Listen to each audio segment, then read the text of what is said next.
اردو کور کے معزز دوستوں، میں ہوں ماجد ملک اور آپ تمام دیکھنے اور سننے والوں کو السلام علیکم۔ یہ بات تو سب کو معلوم ہے کہ پچھلے کچھ سالوں میں چائنا نے اتنی ترقی کر لی ہے کہ اس نے امریکہ کو بھی پیچھے چھوڑ دیا ہے، اور اس ترقی کی وجہ صرف یہ ہے کہ چائنا دنیا میں سب سے سستی چیزیں بنانے کے حوالے سے مشہور ہے۔ چائنا ایک ایسا ملک ہے جس کے بارے میں کہا جاتا ہے کہ وہ صرف کرسی اور ٹیبل کو چھوڑ کر باقی ہر 4 پیر والی چیزوں کو کھا جاتے ہیں۔ اس کے علاوہ چائنا دنیا میں 2 نمبر چیزیں بنانے میں بھی سب سے آگے ہے۔ شاید آپ کو یہ معلوم نہ ہو کہ چائنا کے جو کھلونے آپ اپنے بچوں کو کھیلنے کے لیے دیتے ہیں وہ استعمال شدہ کانڈم سے بنے ہو سکتے ہیں۔ چائنا ہر اس چیز کو استعمال کرتا ہے جو خراب ہو چکی ہوتی ہے اور پھر اس سے مختلف چیزیں بنا کر سستے داموں دوسرے ملکوں کو بیچ دیتا ہے۔ یہاں تک کہ چائنا میں نکلی گوشت اور چاول بھی بنائے جاتے ہیں۔ دوستو، یہ اتنا غلیظ ملک ہے کہ یہاں کم عمر بچوں کے پیشاب میں انڈوں کو ابال کر کھایا جاتا ہے، جس کے لیے اسکولوں سے بچوں کا پیشاب جمع کیا جاتا ہے، اور ان کا ماننا ہے کہ ایسا کرنے سے کمر اور جوڑوں میں درد نہیں ہوتا اور انسانی جسم تندرست اور توانا رہتا ہے۔ چائنا میں کاکروچ، مگرمچھ، کتے، بلی اور بہت سے کیڑے بھی کھائے جاتے ہیں۔ یہاں کے لوگ ہر سال ڈاگ میٹ فیسٹیول مناتے ہیں، اور اس فیسٹیول میں ہر سال 25 سے 30 ہزار کتوں کو مار کر کھایا جاتا ہے۔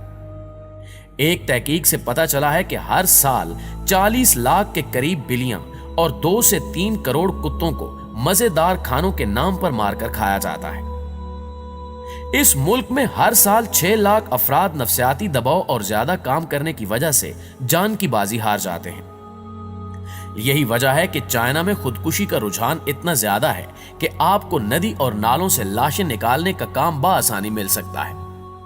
اس کے علاوہ یہاں بڑھتی ہوئی آبادی کی وجہ سے ایک بچے سے زیادہ بچے پیدا کرنا جرم سمجھا جاتا ہے، اور اسی وجہ سے یہاں پیدا ہونے والی لڑکیوں کو لوگ پیدا ہونے سے پہلے ہی مار دیتے ہیں یا پھر پیدا ہونے کے بعد، کیونکہ ان کا ماننا ہے کہ اگر لڑکا ہوگا تو بڑھاپے میں ان کا سہارا بنے گا۔ اسی وجہ سے یہاں لڑکیوں کی تعداد بہت کم ہے اور لڑکوں کی تعداد بہت زیادہ۔ پیارے دوستو، کہا جاتا ہے کہ چائنا میں 2 کروڑ نوجوان ایسے ہیں جن کی شادی کے لیے لڑکیاں درکار نہیں ہیں۔ اسی وجہ سے یہاں کے لوگوں نے اب دوسرے ملکوں میں جا کر شادی کرنا شروع کر دی ہے۔ دنیا کا ترقی یافتہ ملک ہونے کے باوجود یہاں کے 30 کروڑ لوگ ابھی تک غاروں میں زندگی گزارتے ہیں، اور غربت کا حال یہ ہے کہ ان لوگوں کا ایک دن کا گزارا صرف $1 پر ہوتا ہے۔ چائنا میں ہر 10 سیکنڈ کے بعد ایک بچے کی پیدائش ہوتی ہے۔ یہی وجہ ہے کہ وہاں آبادی تیزی سے بڑھ رہی ہے، اور اسی وجہ سے یہاں پولوشن بھی بہت عام ہے۔ آپ کو حیرت انگیز طور پر بتاتے چلیں کہ دنیا میں اگر کہیں بھی آپ کو سفید پانڈا نظر آ جائے تو آپ کو یہ جان کر حیرانی ہوگی کہ وہ اس ملک کی نہیں بلکہ چین کی ملکیت ہے، کیونکہ چائنا نے دنیا بھر کے تمام پانڈوں کو خرید رکھا ہے۔ اس ملک کا ایک اور شرمناک پہلو یہ ہے کہ یہ دنیا بھر میں سیکس کا سامان بنانے اور بیچنے میں نمبر 1 پر آتا ہے، اور اس کے دارالحکومت میں ایک ایسی یونیورسٹی بھی موجود ہے جو عورتوں کو سیکس کی تعلیم بھی دیتی ہے۔ ناظرین گرامی، چین میں مرے ہوئے لوگوں کی شادی کی ایک رسم بھی بنائی جاتی ہے، اور یہ رسم 3000 سال پرانی ہے۔ چینی معاشرے میں شادی کو بہت اہمیت دی گئی ہے، اور ایک شادی شدہ انسان ہی خوشحال سمجھا جاتا ہے، اور جب یہاں کسی کنوارے کی موت ہوتی ہے تو کہا جاتا ہے کہ اس کی روح بھٹکتی رہتی ہے اور اس کے گھر والوں کو پریشان کرتی ہے، اس لیے اس کے مرنے کے بعد اس کی شادی دوسرے مرے ہوئے لڑکے یا لڑکی سے کر دی جاتی ہے تاکہ اس کی روح کو اکیلا نہ رہنا پڑے۔ یہ رسم کئی وجوہات کی وجہ سے منائی جاتی ہے۔ اس کی ایک وجہ تو توہم پرستی بھی ہے۔ کچھ لوگ اس لیے یہ رسم پوری کرتے ہیں تاکہ ان کے گھر والے بھوت پریت بن کر انہیں ستانے نہ آئیں، مگر کئی لوگوں کے لیے یہ ایک تسلی ہے کہ اس رسم کی مدد سے مرے ہوئے کی روح کو سکون ملا ہے۔ تائیوان میں جوان اور کنوارے لڑکے بڑی تعداد میں کوئلے کی کانوں میں کام کرتے ہیں۔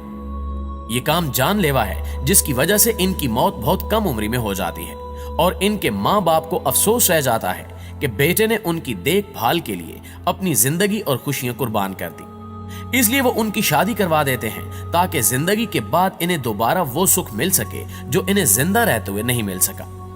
ایسی شادیوں کے پیچھے ایک اور وجہ یہ بھی ہے کہ چین میں کنواروں اور خاص طور پر کنواری عورتوں کا معاشرتی بائیکاٹ ہے۔ کنوارے مردوں یا لڑکوں کو خاندانی قبرستان میں دفنانا منع ہے،